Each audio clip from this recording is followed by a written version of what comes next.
à.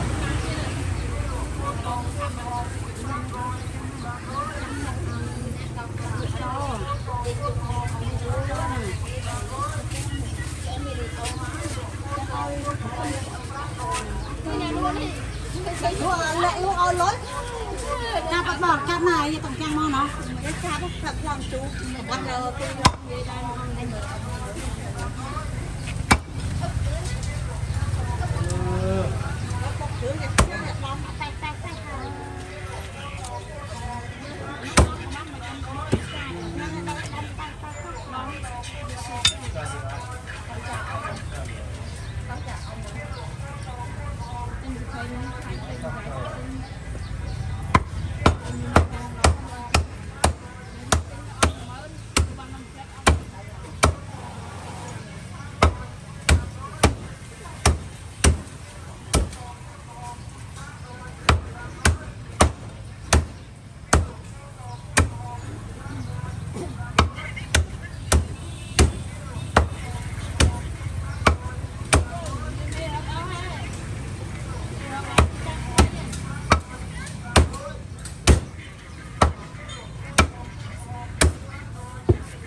làm ngay rồi từ sáng cũng vô mà xài sao nó đặt sàn hai bây cho này trong thì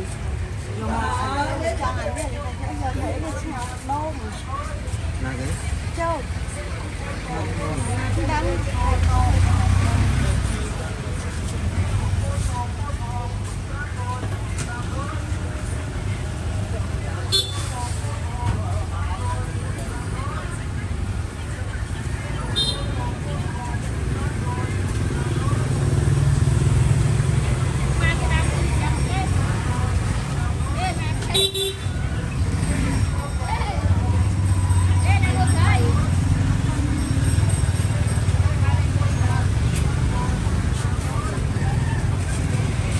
tiết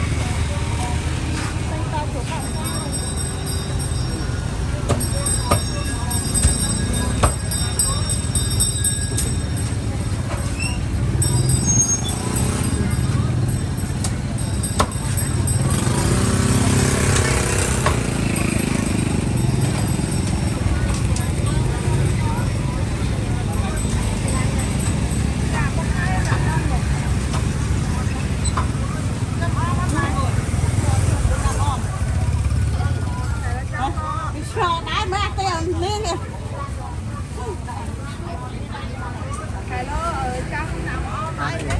hơi camera còn trong prank nữa nha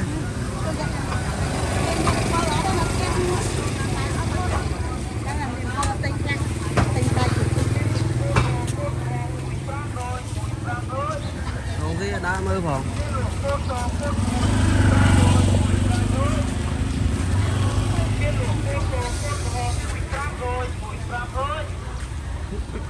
Miên luộc phốt hòm mùi pram rồi mùi pram rồi. Miên luộc phốt hòm mùi pram rồi mùi pram rồi. Miên luộc phốt hòm mùi pram rồi mùi pram rồi. Miên luộc phốt hòm mùi pram rồi mùi pram rồi. Miên luộc phốt hòm mùi pram rồi mùi pram rồi. Miên luộc phốt hòm mùi pram rồi.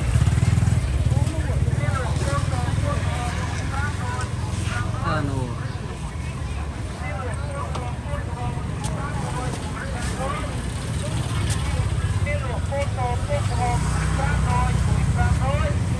đấy miền đá là được cà phê kia ăn đá cà phê hôm nay hả ngày anh đây cha luộc cà phê mà tên cà phê ở đây nhà cà phê hôm nay lại khát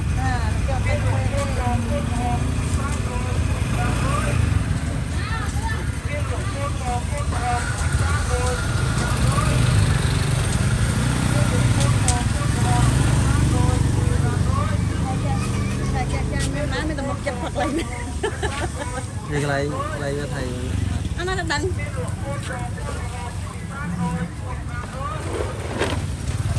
Dạ. Tất cỏ Phòng chịt viên đuôi chịt đuôi bị dẻ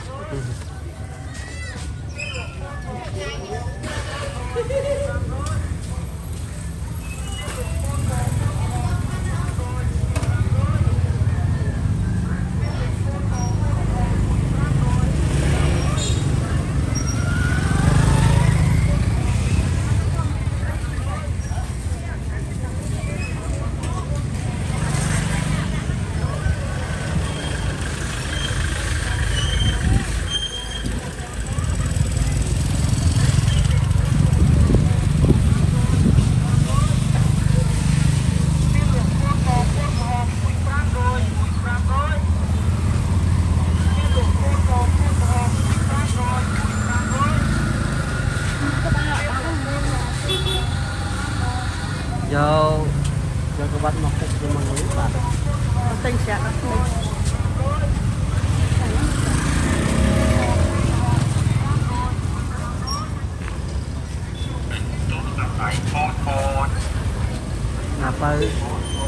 Apa tính nó miền lụa ôn bật thôi thôi nó ra bật dùng rồi miền lụa ôn bật thôi thôi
con mấy gì có ai có đâu miền bọc bật bạc bàn tóc bàn à để bọc đi món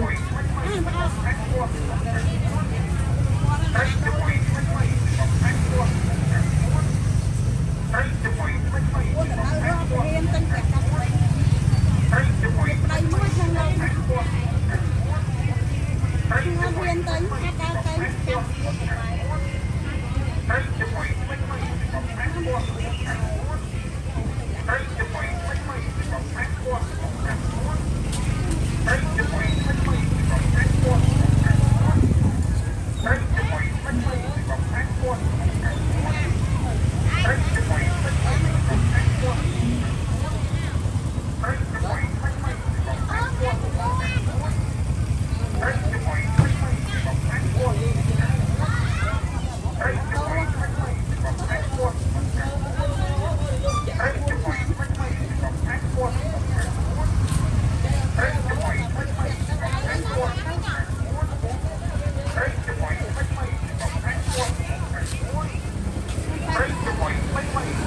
rồi